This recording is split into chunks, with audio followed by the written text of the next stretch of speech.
Hello, everybody, and welcome to our conversation about profit per session. We were at Prosper, and we thought we'll continue that journey and share the key metrics we are using at Trellis and our customers are using to understand their profitability on Amazon.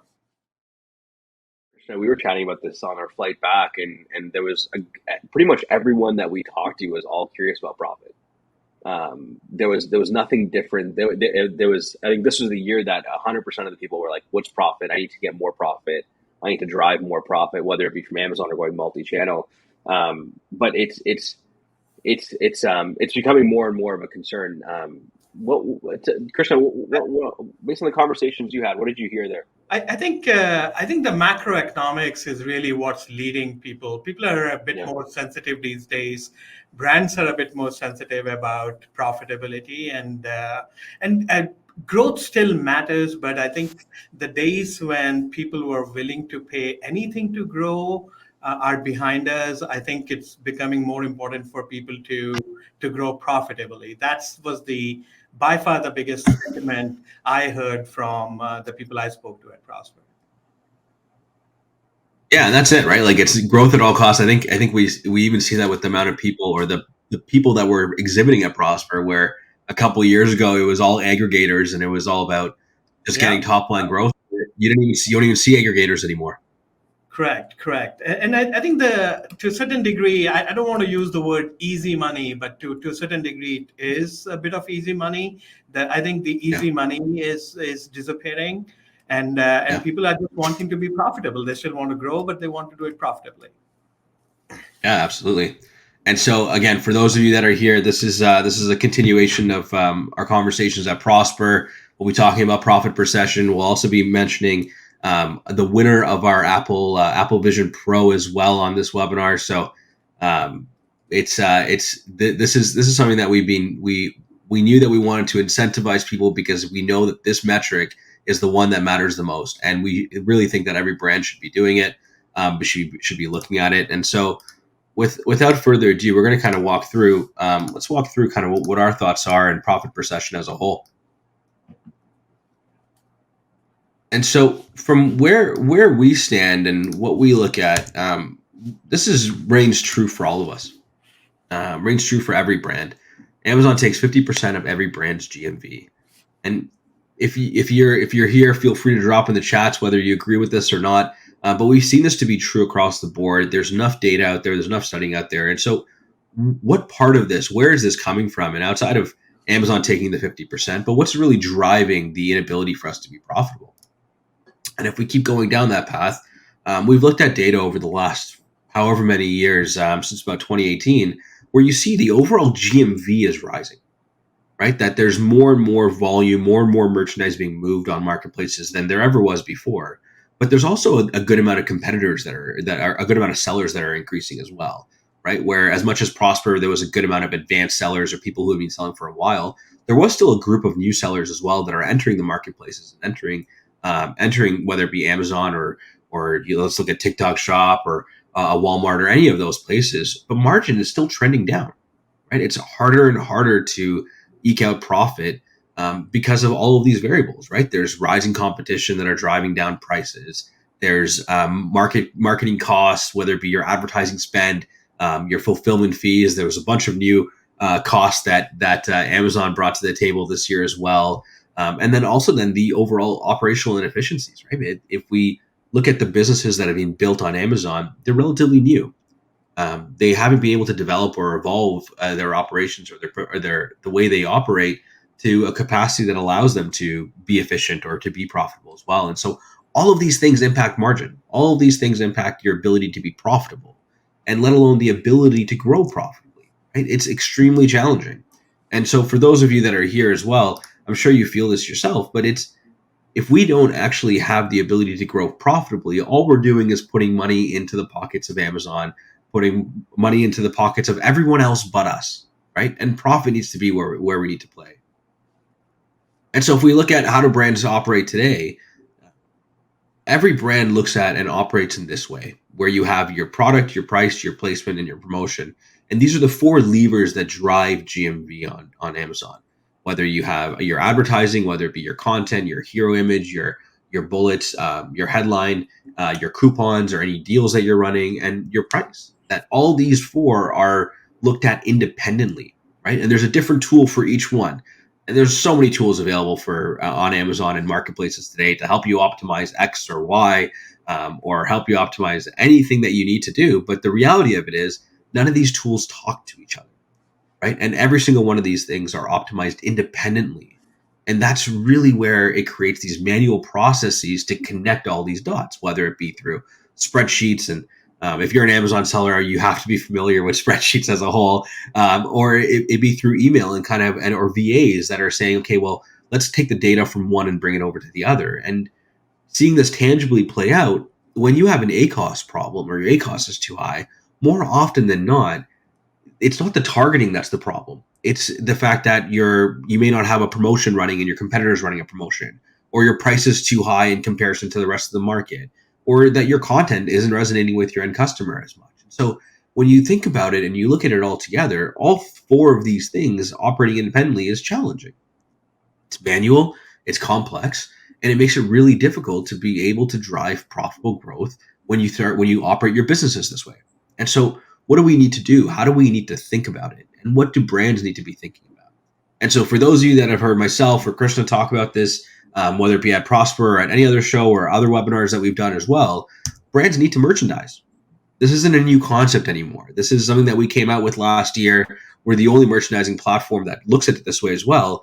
But it's not about us. It's about brands as a whole. You need to merchandise. That's the only way to win.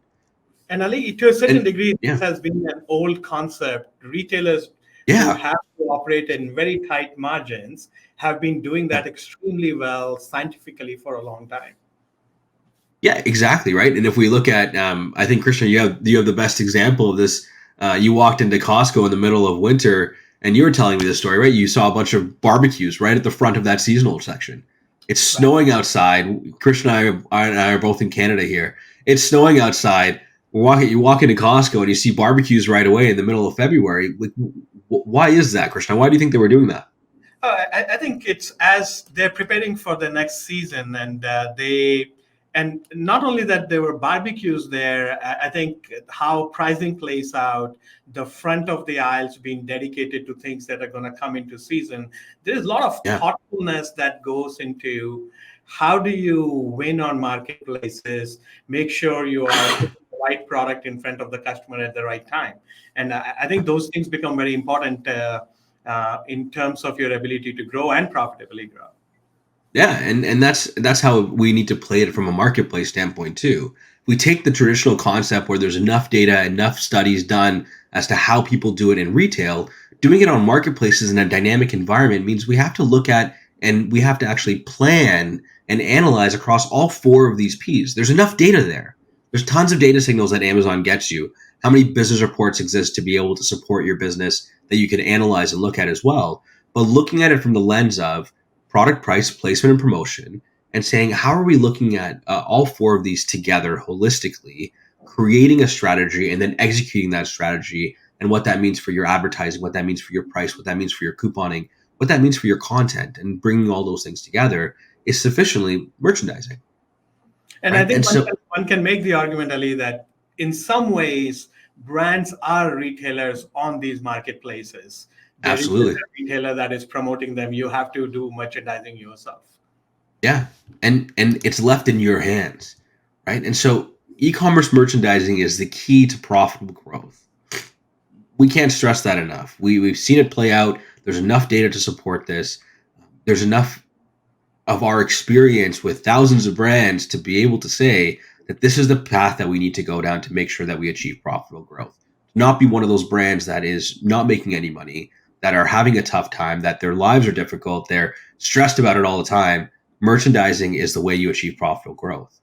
Now the question becomes, how do we know our efforts are profitable? How do we know that what we're doing across all four of these things are actually driving profit? And to be able to answer that, we have to look at the shopper journey, right? And everyone's familiar with the shopper journey.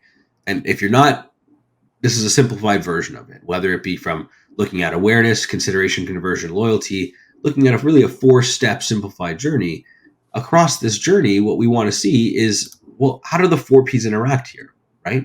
And where do those play out? And so when you're pulling these levers and you're creating a strategy, here's an example of how something like that would play out, whether it be and each one of these bars representing within each one of these stages, representing content or promotion or price or placement. And then the jump between each one, right? So I'm measuring click-through rate or conversion rate or profit or lifetime value.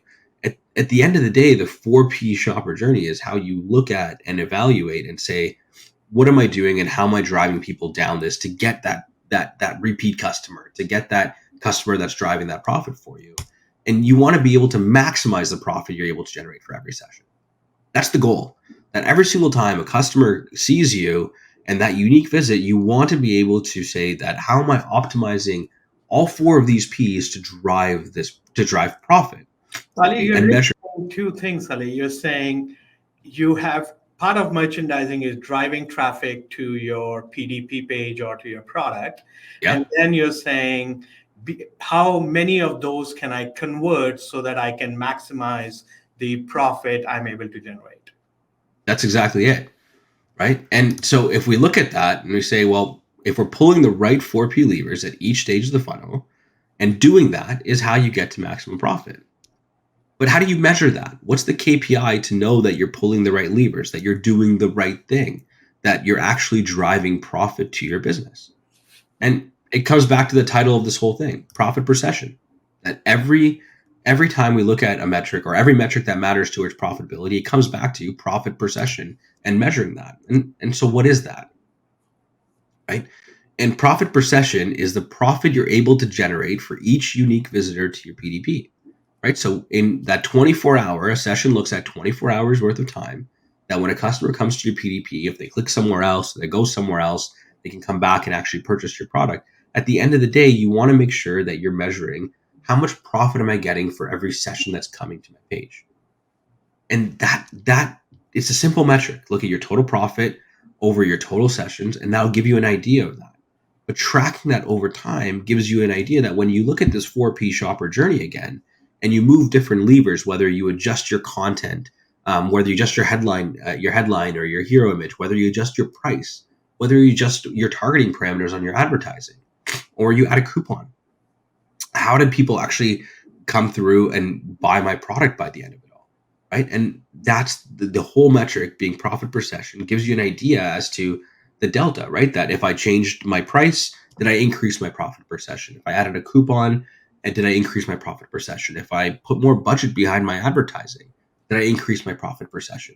And every time you make one of these changes or one of these actions, you're fundamentally going back and saying, what was the change to my profit per session? And let's look at that in action. And Krishna, I'll throw this over to you to walk us through a real life example of what we've seen when we start looking at our profit per session optimizations for I clients. think we picked this example, Ali. This is actual data from one of our customers, and we tried to understand what does it mean to measure profit per session and what kind of results can we see. So out of the 4Ps, for the duration of this test, we had put content and promotions. We stopped making changes there, and we asked ourselves, if we move the pricing and advertising as the two main levers, what can we see? And what we found was, as we were using advertising to drive more page views to our customers, there were different price points on which either your conversion rates are changing, your click-through rates are changing. The pricing is not constant, right? You said earlier in your presentation, pricing may have to change for many reasons. If I have a competitor who is suddenly starting to run a coupon, they become more attractive to the shopper, and you have to dynamically react. The world of marketplaces is a lot more dynamic than the traditional retail. And what the system was doing in this particular case was, if it saw that either the conversion rates are dropping or click-through rates are dropping, it's monitoring those signals from Amazon. And it could be, in some cases, adjusting price upwards, some cases adjusting price downwards, but that could be happening as frequently as once every 3 days to as high as once a day. Interesting. And so in essence, you're trying to maintain a sales velocity then. You are trying to maintain the sales velocity by making sure you can maximize the click-through rate, which is where pricing and advertising play together, and then conversion rate, where now that you are in the consideration bucket for a shopper, that you make sure you're converting them at the right price.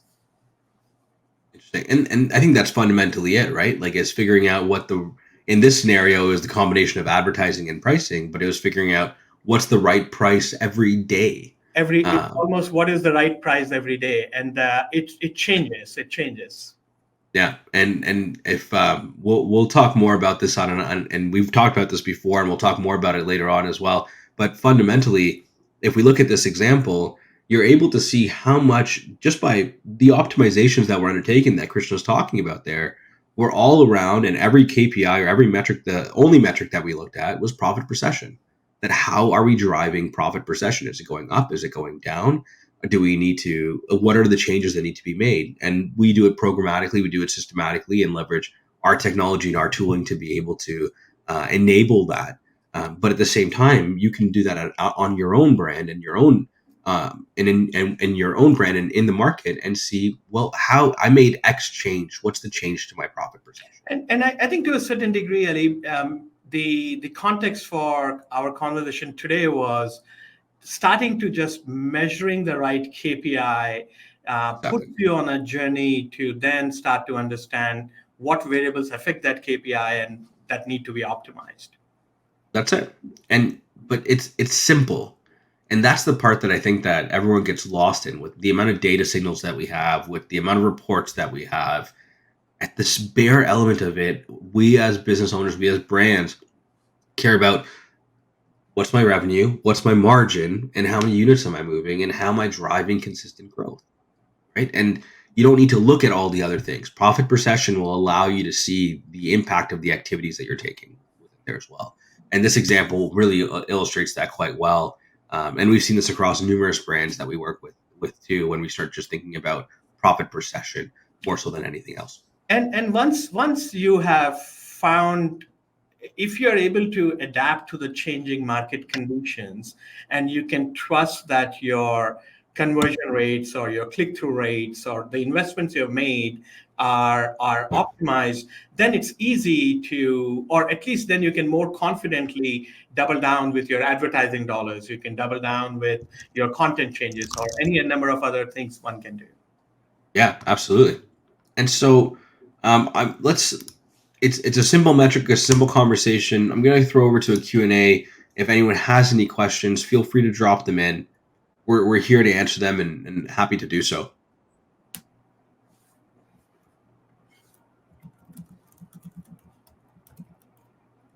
All right. Oh, we got one. I think we got one. All right. No questions. Hopefully at this point, then everyone's an expert in profit per session and being able to calculate. Oh, there we go. George Holland, why profit per session and not profit per page view? Christian, you want to talk to that? Sure. That's a very good question. We thought about both. And what we find, George, is there are times when a shopper within his visit to your page may have come in and seen your page multiple times before they make a shopping decision. So we found that profit per page view may be underrepresenting what is happening. So we wanted to make sure that if a shopper is on Amazon's platform or marketplace, and they are interacting within that session multiple times with you, that we take that into account. But you can do either which way. I think whatever works best for you. There is no hard and fast rule. We went with profit per session, but you can equally do it on page views. Yeah, and both are relevant there. It's a subset of one or the other. Correct. Yeah. In a session, I think your profit per page view would tend to be lower than your profit per session. However, the objective still remains the same. How do you maximize it? Exactly. And so, Krishna, that's actually an interesting one. Revenue per session would also be an equally valuable metric. Is it possible to over-index on profit per session and start lose? That's a very good one, Adam.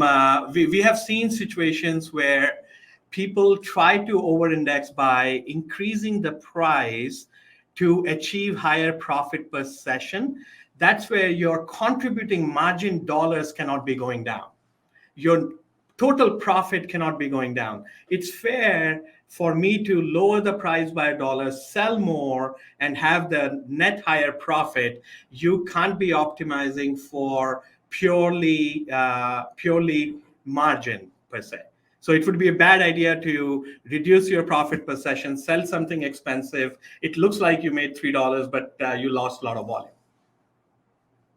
Yeah. And that volume has a significant impact on your overall rank as well, and where Right. things are going, and where Right. your products are ranking on the marketplace. Right. So, And especially if you're building optimizations or automations around it, you have to be very careful to make sure that you're never doing that at the cost of dropping volumes. yeah. That's a Yeah. very good one, Adam. Amazing. Any other questions? All right, I'll give it 5 seconds. 4, 3, 2, 1. All right. And so the biggest thing is we've talked about this on the overall shopper journey. The next piece that we're going to be looking at is saying, and the question that we're asking ourselves is, so what are pricing strategies that will impact profit per session, right? And we'll start diving into the individual areas of the 4 Ps to look at the correlation between PPS as well, and the types of strategies that you can get. To find out about pricing strategies, join us on March 27th. You'll see the information. We'll send out an email as well following this, and we'll be able to, and for the next webinar that we have there as well. But again, pricing strategies and the impact that it has on profit per session.